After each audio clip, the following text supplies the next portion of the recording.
Hi, everyone. My name is Kirk Bachman, and welcome to the very first episode of Escoffier's podcast. In today's episode, we're featuring Shane Witters Hicks, an Escoffier graduate who decided to leave behind a career as a power systems engineer after realizing his true passion was in the kitchen. Join us as we hear how Shane has embarked on a unique career transition from the science lab to becoming a chef with an emphasis on plant-based cuisine. Shane, welcome. Thank you for being here today. It's so good to see you. How are you? Hey, Chef Kirk. Thanks so much for having me. It is a delight to be on the podcast. I'm doing so well. Are you staying healthy? Sure am. Yeah, it's been a long year, right? It has. It's been a crazy time for everyone. And yeah, grateful to be here. Grateful to be in beautiful Boulder, Colorado. And looking forward to the future. It is beautiful today, in particular, fresh snow on the ground, blue skies. I absolutely love it. That's right. I know my roommate was saying, he's not from Colorado, and he was talking about how he thinks the winter's over. And I was like, yeah, not yet. Not so give fast. It a little more time. Colorado's so a little fast. late in the winter department. Yeah, it's great to get, I don't know if you ski, but it's great to get some late season snow. Absolutely. Get up and get a few more runs. I think the season's about over. Are you a skier? I used to be a skier, and guiltily, I just don't, unless there's like a direct motivation, like friends literally pull me out to go downhill skiing, I will not. But that being said, I am a pretty avid Nordic skier, and I really enjoy cross-country skiing. I've actually, fun fact, I've been cross-country skiing at a YMCA. It's called Snow Mountain Ranch every year since I've been born. When my first year I was born, my parents pulled me in a backpack. No way. Over by Winter Park, right? Yep, you got it. Yeah, that's an awesome place. Yeah. Very cool.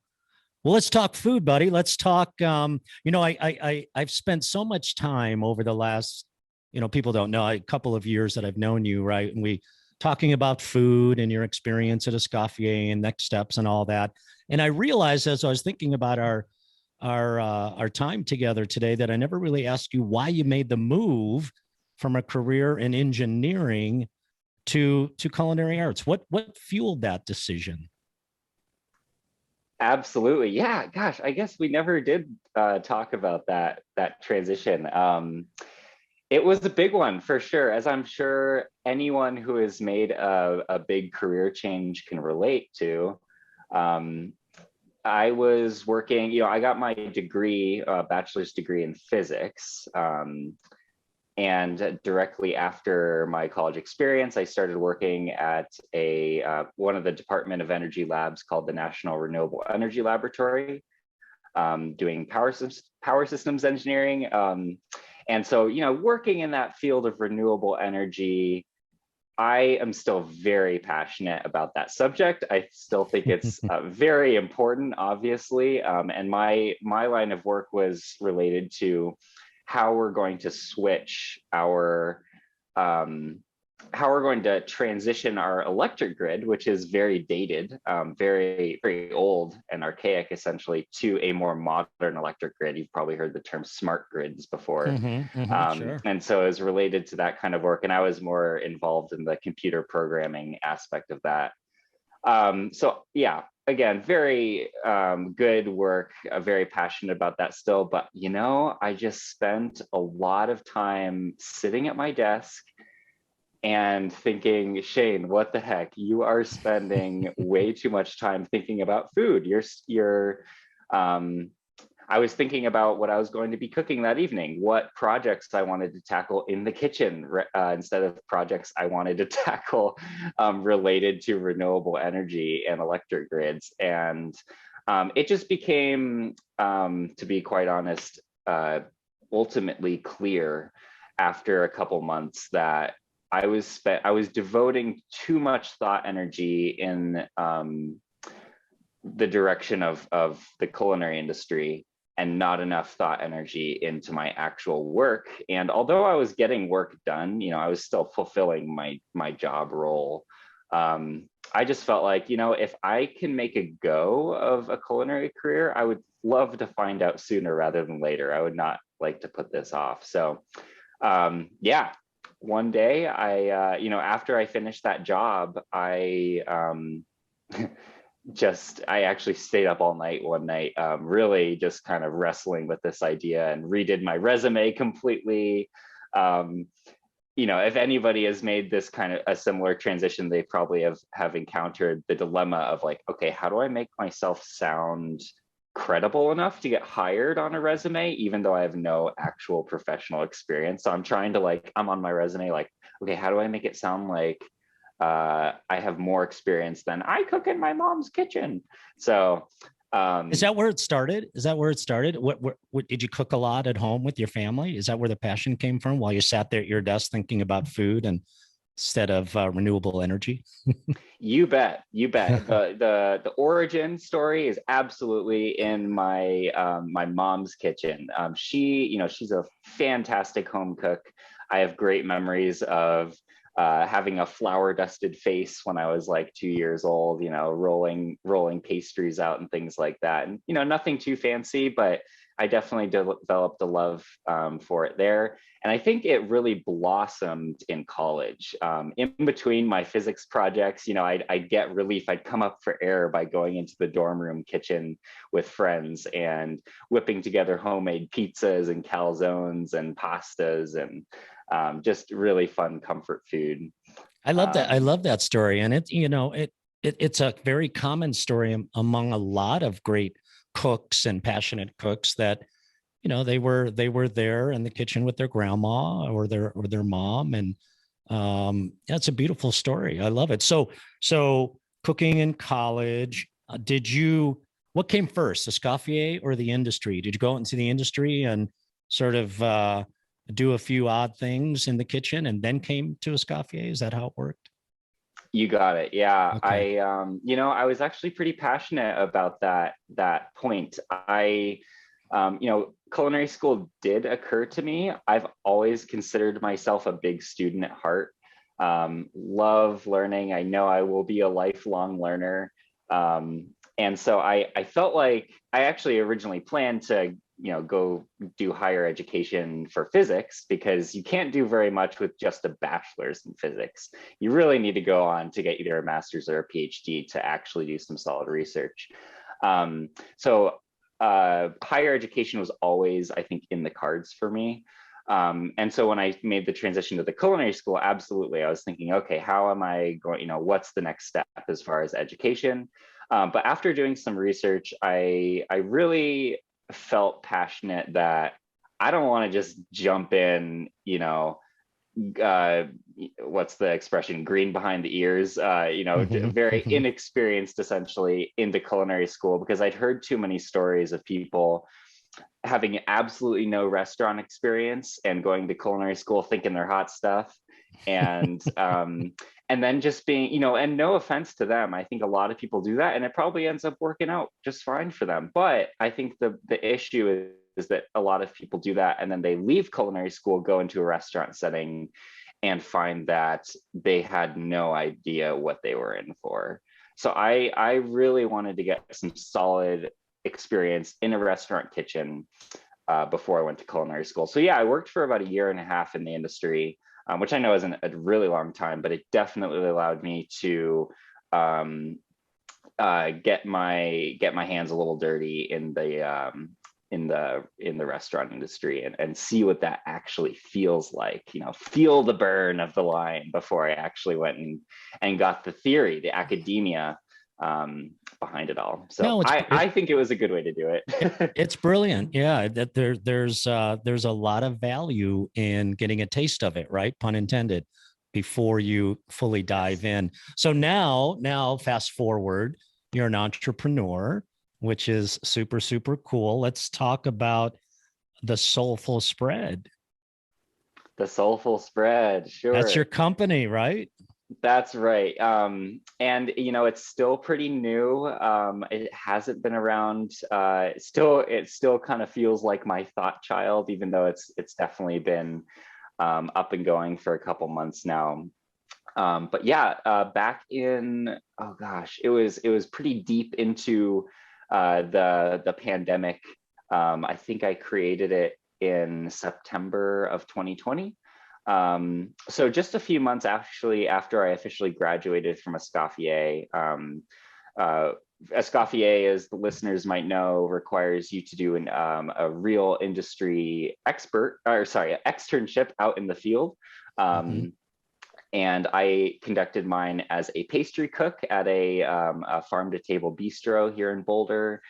Um, and I continued doing that for the months after I graduated, actually. I was really grateful that even, during the COVID-19 pandemic, they hired me and were willing to take me on. And so I was just super grateful to have some form of work, baking pastries, baking sourdough. Loved that I got that skill.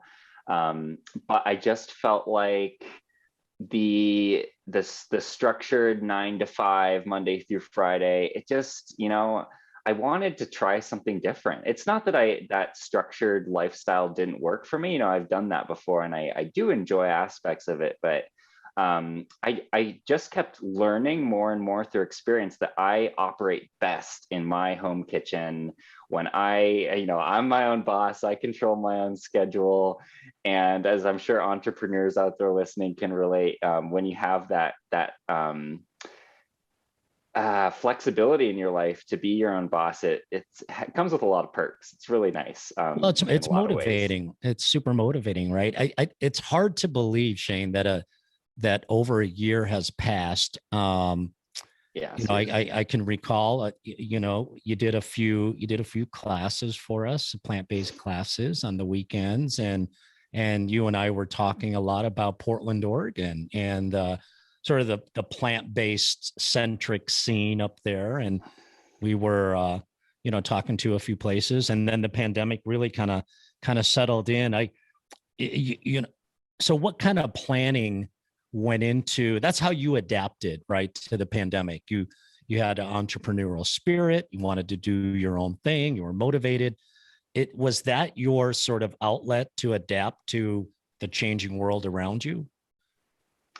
Yeah, it's funny that you bring all that up, Portland, because yeah, we were looking at. I was my intention. What Chef Kirk is talking about is that I wanted to work in a plant-based restaurant, like a fine dining plant-based restaurant. That was my goal for my externship at Escoffier. I really wanted to get that experience under my belt.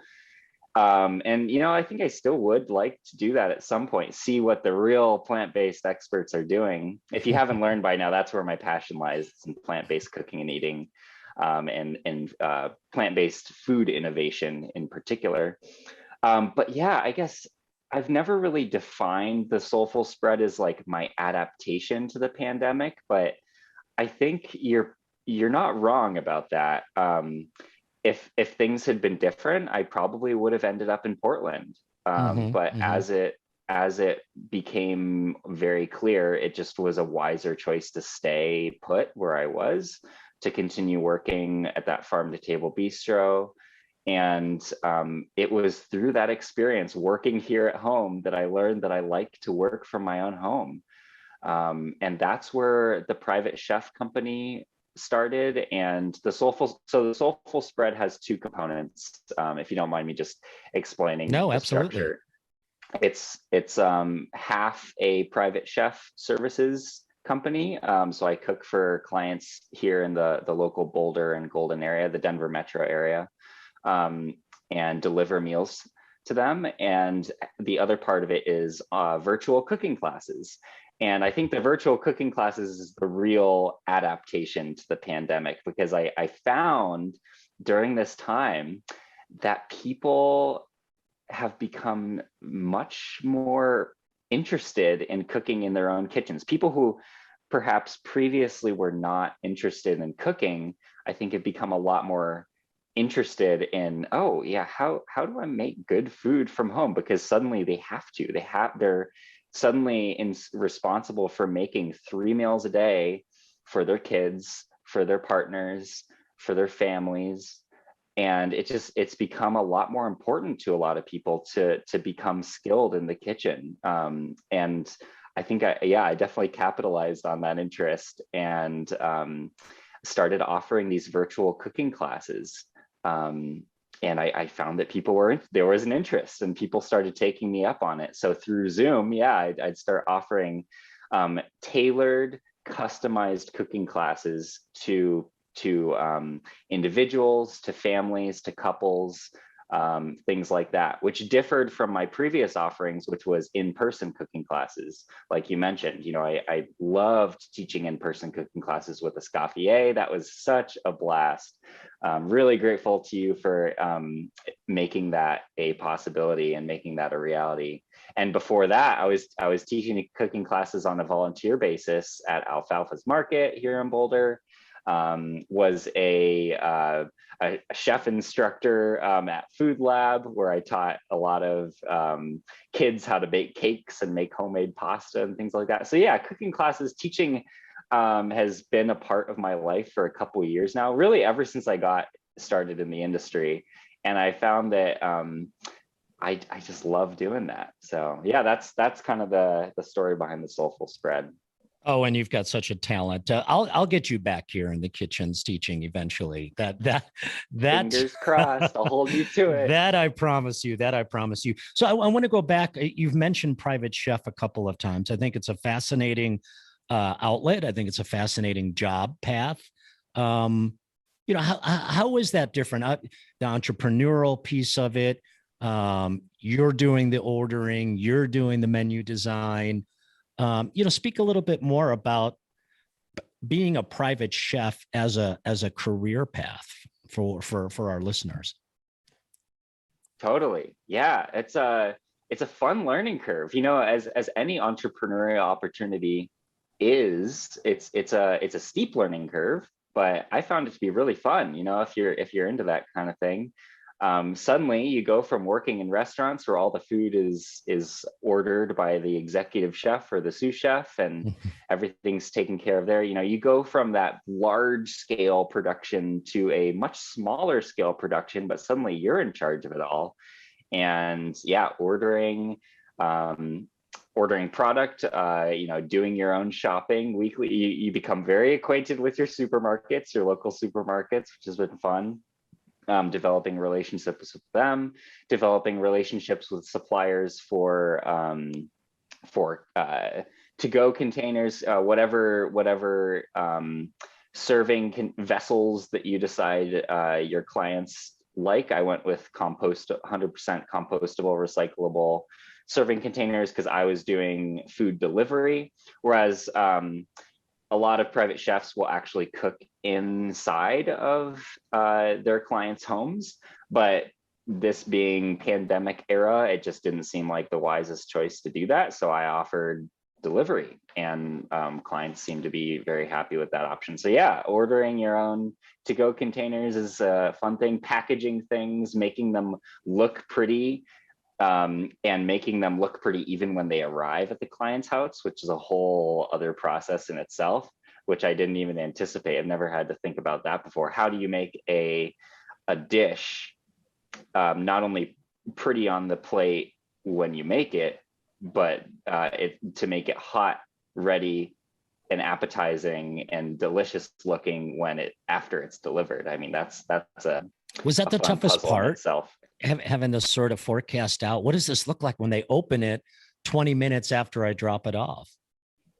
Definitely one of the more difficult parts, but honestly, that whole thing is, I view that as kind of the fun of it all.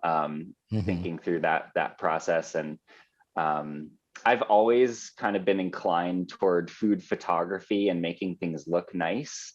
And so I think because I enjoy that part of the process, really making sure it looks beautiful for the client is just something that I enjoy, but definitely challenging for sure. Well, no, the marketing piece too, right? Because you've got to do the website yourself, or All the photos. I've been on your website a million times, so all the photos of the food, that's all you, right? Right. Yeah, Right. yeah, Yeah, yeah. it's not done by a professional No, no. photographer and anything. All done taking pictures with my phone. Yeah. And to be honest with you, I really want to get better at the food photography aspect and the marketing aspect. You know, for anybody who's listening who is interested in being an entrepreneur or a private chef, like I want to make it clear that like was all just kind of learning as I go. And I feel like there's still so much to learn. Yeah, I mean, there was no like structure behind the learning. It was just like as a challenge presented itself, I realized, oh, I should probably learn how to do that better. And then I learned how to do it better. And it was just like one thing led to the next another thing. And so it's not like you have to go into this whole thing pre-planned. Um, certainly you wouldn't be hurt by a little forward thinking, but um, I went into it without any kind of forward thinking mindset, and I just kind of tackled things as they came, and it ended up working out pretty well, which is tough for me, honestly, as a like with a physics and scientific background. I feel like I need to pre-plan everything. And so this whole experience was actually really uncomfortable for me, just kind of thinking on my feet, but I think it was really good for me as well doing that. Well, it feels organic. It feels whimsical. That's good for all of us, right? It's good for the soul to do that, right? So Ah, let yeah, you're catching on to the name there. there Nice. you go. See how I did that? See how I did that? Yeah. Hey, let's pivot a little bit. I want to Sure. come back to the plant base. We've talked about it a lot. My family and I, for maybe 4 years now, we're plant centric. Well, and what does that mean? That means that we eat more plants more often. Call it 80-20, 70-30, that sort of thing. And um, I think you're about the same, right? At least you're kind of dabbling back and forth. But what is it about plant-based cooking that's super exciting to you? Oh gosh, great question. Chef Kirk, I think there are very few silver bullets in this world. And by silver bullet, I mean like a catch-all solution to a lot of problems. And I found, there's so many challenges that entrepreneurs and anybody can work to solve in the world today. Some of them, a lot of them relating to climate change. And climate change is just one piece of the plant-based puzzle, I think. But going back to that silver bullet, health. So I kind of break plant-based eating down into three main components. You either transition to a plant-based diet or a more plant-centric diet, as you mentioned, for one of three reasons. There are like three gateways. And I think one of them is health. You might be motivated with health reasons to adopt a more healthy plant-centric diet. You might be motivated through animal welfare. I think that's another big issue in the food industry is just the treatment of animals and yeah, the oppression of animals essentially. And the third gateway into a plant-based diet might be the environment. Like I mentioned, climate change is just a monumental issue that seems honestly larger than life, a little bit too big to handle. And I think a lot of people are kind of scared away just even trying to grasp the enormity of the issue. And so by a silver bullet, I mean that just by eliminating, I won't even say eliminating, by incorporating more plants into your diet. I don't want you to think about this as a narrowing of anything, as a restriction of anything. Rather, I'd like to think it as an enlarging of your creative capacities. That's how I describe a plant-based diet. I think that just by doing that simple incorporation of more plants into your diet, you are tackling three very, very large issues: animal welfare, like I mentioned, health, and the environment. You're doing a lot in those. I mean, there are so many statistics, and you can look up the numbers on your own, but about how just that simple switch can do so much for the world. And I think it's that learning about that, these issues, learning a little bit more about them and how much you're doing just by altering your diet a little bit. That's my motivation, essentially. That's my motivation for personally adopting a more plant-centric diet, and also being motivated to show people that it's not a scary thing, that it's an exciting thing, something that's enlarging of your creative capacities rather than a shrinking of them, or a restriction of your freedom. So brilliant, Shane. I mean, so well said. The gateways, the silver bullet, not a restriction. We're not taking away, we're sort of expanding. Well, I just love, I'm so proud of you. I just love the way you articulated that. So in the few minutes that we have left, still on the plant-based piece, do you see some advantages for young, new cooks, young cooks, chefs in the industry who, have really been focused on animal proteins for a long time? Do you see a shift occurring in the industry? Is there an advantage for our cooks today to better understand a plant-based diet? Yeah, that's a great point, Chef. I think there is, at least, definitely advantage, 100% yes to that. But I think there is still, I'm a little hesitant on kind of the meat-centric chefs, the traditional chefs who are used to doing it that way.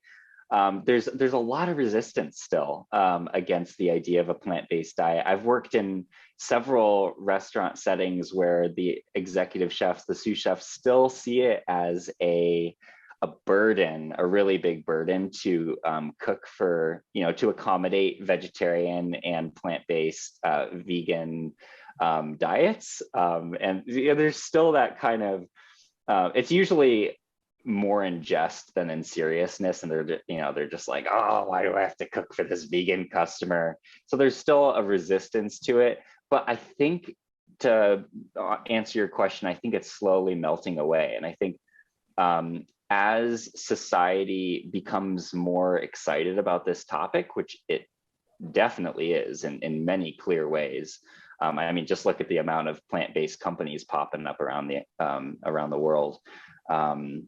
I think people are having to accept reality that people are starting to, I think, play with the idea that there might be a better way of doing things than just the traditional meat, dairy way of cooking. They're finding that more and more chefs around the world are playing with plant-based ingredients, with more vegetables, and society is accepting it, and that's the driver for the change. I mean, as customers are demanding it, and as customers start demanding it more, chefs will need to accommodate them. They will need to, and so it's really a consumer-driven. It requires both sides, consumer-driven and chef-driven, but the consumers are the ones, I think, who convince those chefs who are a little more resistant to change, for sure. But it's exciting. It's so exciting to be in the restaurant industry and seeing these changes happen. Pretty quickly. It's an exciting time. Very, very thoughtful answer. I appreciate it. It is nice to see, some moderation, some tolerance. Our society, the culture is shifting a little bit. And it's great for tomorrow's chefs to be ready for what the customer wants. I've got I'm so excited. I'm going to put you on the spot. Here we are, we're having this wonderful chat. And what people don't know is the frenzied behavior that's going on behind the scenes. Because tomorrow, as I understand it, you're heading east, right? You bet. Talking about plant-based companies. What's next for Shane? Can you share just a little bit? Sure. Yeah. Thanks for the opportunity to share. You can probably see I have a box in my background even. I'm all packed up and ready to go. Actually, right after this interview, I'm headed to grab a U-Haul truck. And yeah, really exciting. I'm headed to the St. Louis area. I recently accepted a position as the culinary specialist for a company called Hungry Planet Foods, which is a plant-based protein company that's been around for a long time, but they're just starting to get really big. And I think there's a lot of potential with them. So yeah, I know it's kind of funny because we've been talking about the Soulful Spread this whole time, but that's not going to end. I still plan to offer my online virtual cooking classes, probably on a more intermittent basis. But yeah, from starting next week, I will be back in that 9 to 5 Monday through Friday structure. But I'm so excited to make this transition because essentially the things I'll be doing are all roles and responsibilities that either I love doing already, for instance, recipe testing, recipe development for plant-based foods, or things that I wish I was doing at this point and feel like I would really enjoy. So that's more along the lines of being a culinary ambassador, potentially traveling around, showing consumers how to use this new plant-based protein product, and possibly doing recipe demos, which I've dabbled in a little bit before, but I'll probably be doing a little bit more, maybe doing a little bit more with social media for them. So it's a very, what's the word? A very multifaceted role. There's a lot of different things that I'll be doing, but they all sound super exciting. And yeah, thanks again for letting me share a little bit about that. You know it. Here's another word. Awesome. It's an awesome opportunity. and shamelessly, I'm so excited that you'll be working with one of my dearest friends, Chef Ron DeSantis, certified master chef and Escoffier board member. He is a wonderful, wonderful person. But congratulations on that, Shane. And thank you so much for sharing some of your thoughts with us on our first podcast. I am so unbelievably proud of you and excited about your future. And we'll have you back. Okay. Is that a promise? I'll hold you to it, Chef. Okay. I appreciate that. This has been a lot of fun. Thanks so much. Absolutely. Thanks, Shane. We'll see you next time. All right. Take care.